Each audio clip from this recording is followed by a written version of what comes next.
এই মুহূর্তে সবচাইতে বড় খবর, শহরের আরএমএস চৌমুহনীতে অবস্থিত কেক প্লাজা নামে একটি বনেদি বেকারিতে অভিযান চালায় খাদ্য দপ্তর। বিভিন্ন অভিযোগের ভিত্তিতে সোমবার এই অভিযান চালানো হয়। অভিযানকালে প্রচুর মেয়াদ উত্তীর্ণ খাওয়ার সামগ্রী, ছত্রাক পড়ে যাওয়া কেক, প্যাকেট জাতীয় খাওয়ার সামগ্রীতে ছত্রাক ইত্যাদি নানা অসঙ্গতি পাওয়া যায়।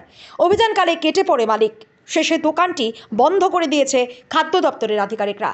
আবারও জানিয়ে রাখবো এই মুহূর্তে যে সবচাইতে বড় খবর, শহরের আরএমএস চৌমুহনীতে অবস্থিত কেক প্লাজা নামে একটি বনেদি বেকারিতে অভিযান চালায় খাদ্য দপ্তর। বিভিন্ন অভিযোগের ভিত্তিতেই সোমবার এই অভিযান চালানো হয় খাদ্য দপ্তরের তরফ থেকে। অভিযানকালে প্রচুর মেয়াদ উত্তীর্ণ খাওয়ার সামগ্রী, ছত্রাক পড়ে যাওয়া কেক, প্যাকেট জাতীয় খাওয়ার সামগ্রীতে ছত্রাক ইত্যাদি নানা অসঙ্গতি পাওয়া যায়। অভিযানকালে কেটে পড়ে মালিক, শেষে দোকানটি বন্ধ করে দেওয়া হয় খাদ্য দপ্তরের তরফ থেকে।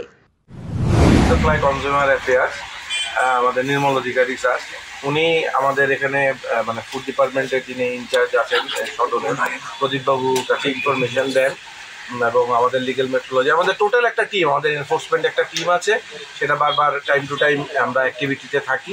তো একটা ইনফরমেশন ছিল যে কয়েকটা দোকানে এক্সপায়ারি গুডস এবং ব্র্যান্ডেড কয়েকটা দোকান যেখানে এক্সপায়ারি গুডস ইউজ হচ্ছে, কেক বানানোর মধ্যে এক্সপায়ারি গুডসের কেমিক্যালস ইউজ হচ্ছে। তো এই ছিল মেইন কমপ্লেইন্ট। তো আমরা আজকে এখানে একটা বনেদি দোকান, এখানে আমরা সবাই আসি।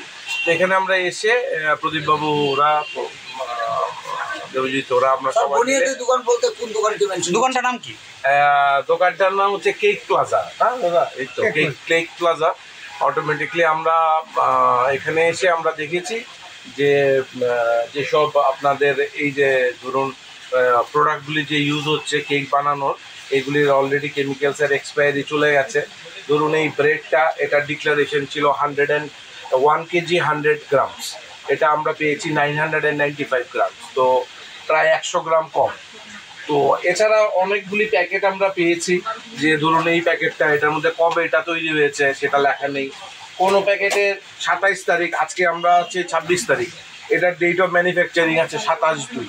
তো ভেরিয়াস জিনিস আমরা পেয়েছি যে দ্যাট ডাজন্ট কনফার্ম। তো অটোমেটিকলি আমরা প্রদীপবাবু নিয়ে এসডিএম স্যারকে আমরা রিপোর্ট করব, আমরা ডাইরেক্টর ফুডকে রিপোর্ট করব, আর অ্যাজ এ ইন্টারিম আমরা আপাতত এটা ক্লোজ করে দিয়ে যাচ্ছি for the sake of the benefit of the consumer. আচ্ছা, এখানে দেখা যাচ্ছিল যে কিছু কিছু প্যাকেটিং তারাই তৈরি করছে এবং তারাই স্টিকারগুলো বসাচ্ছে, এরকম প্যাকেজিং যেটা আছে, এটা প্যাকেজিং একটা লাইসেন্স আছে, ঠিক আছে? প্যাকেজিং লাইসেন্স থাকলে যা